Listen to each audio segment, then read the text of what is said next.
I think there's three things that can be entirely true in the Rose Bowl between Michigan and Alabama. Three things that decided that entire game.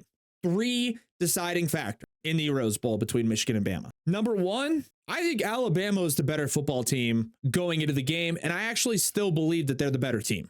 That doesn't mean you win every time if you're the better team, but I think Alabama's better. Number two, I think Michigan and the coaching staff for Michigan outcoached Alabama's coaching staff for the entirety of the game. Every single short yardage, crucial conversion moment, fourth down, goal to go, must-have it situation, Michigan ran an offensive set that had Alabama completely confused. Alabama was missing defensive assignments. Their blocking schemes on the defensive side of the ball would get blown up. Michigan and their coaching staff outcoached Alabama's coaching staff significantly. And that's a situation that comes with experience. We'll get into that here in a second. And number three, if Alabama's center was able to cleanly snap the ball into Jalen Milroe's chest and not have any issues with the center and quarterback snap exchange during the game, and every snap came back clean to the chest, Alabama also wins that game. That's my opinion. Number one, you watch the game, Alabama's offense, when it started to get its groove and started to execute and had exchanges in the snap from the center to the quarterback coming back cleanly, Alabama moved the ball down the field at will. And that was in the third quarter. The first half of the game, Alabama's offensive line was getting dominated. Why was it getting dominated? Because number two, the second factor about that game is that the defensive scheme, the complicated packages that they were coming at Alabama's offensive line with, the stunts they were running on the defensive line, the different looks they were going to bring. Oh, pressure's from the right. Actually, it comes from the left. They outcoached and outprepared Alabama and their coaching staff. They just did. So Alabama's players, better than Michigan's players. Michigan's preparation and coaching, better than Alabama's in that game. And if the exchanges between the center and the quarterback, but in Alabama's offensive spectrum of the game, would have been clean every single time, Alabama still wins the game, I believe. That's just my opinion. All three things can be true. Three things can and are true about the Rose Bowl. Bama's players, better than Michigan's players. Michigan's preparation and coaching going into the game and during the game, better than Alabama's. And the exchange between the center and quarterback is apparently taken for granted. Because if the exchanges for Alabama were clean throughout the entire game and they never had an issue with the snap, they win. That's a fact. And I'm not even talking about the final fourth and goal play where if you watch it and you see that the play is drawn up and designed for Jalen Milroe to follow the pulling guard, the fact that he has to bend over, take a step back, gather the snap, throws off the timing, even if it is a half second, throws off the timing of the entirety of the play and leads to Milroe having to just dive into the pile and ultimately come up short on fourth and goal. Not to mention there was a bad snap earlier in the game, a bunch of plays where Miller had to bend down to catch the snap. The type of quarterback that Jalen Milroe is, the type of passer that he is, the type of plays that they call for him in the pocket are timing and rhythm throws a lot of the time.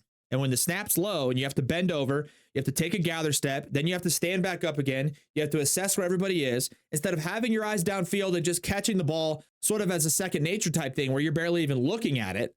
You can catch it, grab the seams, whatever. It throws everything off. And I'm not making an excuse. That's part of the game. It's part of everything. Michigan didn't have a problem with it all game. That's tip your cap to them. Hats off. Guys did it, center quarterback exchange, clean, no problems with it. Didn't even have to talk about it, right? Didn't even have to talk about it. So Michigan prepared better and ultimately it led them to success.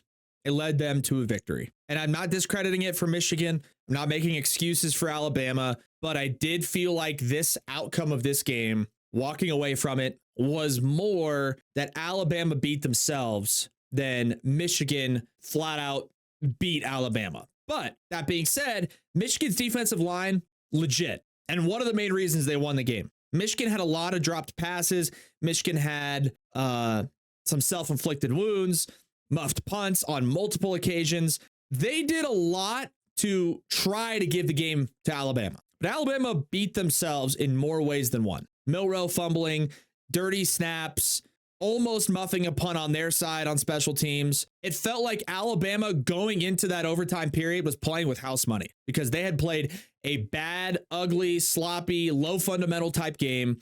and they were tied with Michigan going into an overtime period. But the Alabama team that played against Georgia and the Alabama team that played against Michigan, two completely separate teams. Big discrepancy in execution, confidence level, offensive scheme, preparation. They just looked completely out of whack against Michigan. Jalen Milroe was airing it out against Georgia, hitting guys across the middle regularly, picking up chunk plays in the air and on the ground. And then maybe this is a tip to Michigan, but didn't even look close to the same. And I'd say Michigan and Georgia's defenses are right there, 1 and 2, probably in the country. It's not a disrespect to Michigan. They absolutely earned it. Michigan absolutely deserved to win, earned that victory. It's not a disrespect to them. I just feel like walking away from that final score felt more like Alabama beat themselves than Michigan dominated and won that game outright. It's no disrespect. They scored more points. They won the football game. Congratulations to them. They deserve to be in the top 4. They deserve to be in the national championship. They played an excellent game, especially their defensive line and their secondary. Holy cow. Nobody was ever open for Jalen Milroe. Nobody was open. And the only chunk play that Alabama got in the entirety of the game was a throw down the field on the sideline by Milroe. That was like a Tom Brady throw, perfectly thrown. Otherwise, there was nobody open the entire game. And half the reason no one was open is because the defensive line was in the backfield before Milroe could even have a chance to throw the ball down the field. So hats off to Michigan, especially on the defensive side of the ball. But I didn't feel like, oh, Michigan won this game. They were the better team. I think Alabama beat themselves, clearly. I mean, having problems with the center quarterback exchange in game number 14 of the season, like, how is that even a thing? So uncharacteristic from Alabama. Jalen Milroe fumbling, extremely uncharacteristic. Defensive assignments just being blown. Guys being left wide open consistently. Uncharacteristic. But you could talk about that being Alabama beating themselves. The other way to look at it that I also think is entirely true, Michigan's coaching staff, Michigan's preparation, better than Alabama's coming into that game. They seemed more prepared. They seemed more relaxed. They were obviously and clearly more experienced, having been there last year, outcoached Alabama's coaching staff. So takeaways from the Rose Bowl and 3 things that are entirely true. Number 1, Alabama had better players in the field, more talented, more athletic, better team from a player perspective. Number 2, Michigan's coaching staff and Michigan's preparation was significantly better than Alabama's. They had better plays drawn up in crucial must-have situations. The stunts they were running on the defensive line, the defensive secondary they had, the communication, they were fully prepared and they were ready to play Alabama and ready to handle anything Alabama threw at them. So their preparation and their coaching, much better than Alabama's before and during that game. Number 3, if Alabama has a clean exchange between the center and the quarterback throughout the entirety of the game, and it's not even a storyline, I think Alabama ultimately comes away with the victory. Sounds crazy to say, but I think it's true. That being said, all 3 things are true. They didn't have a clean exchange. That's part of the game. That's part of football. Michigan outlasts Alabama. They deserved it. They earned the right to get there. They earned the right to get into the national championship. They played unbelievable defense, and they take down Alabama. So good for them.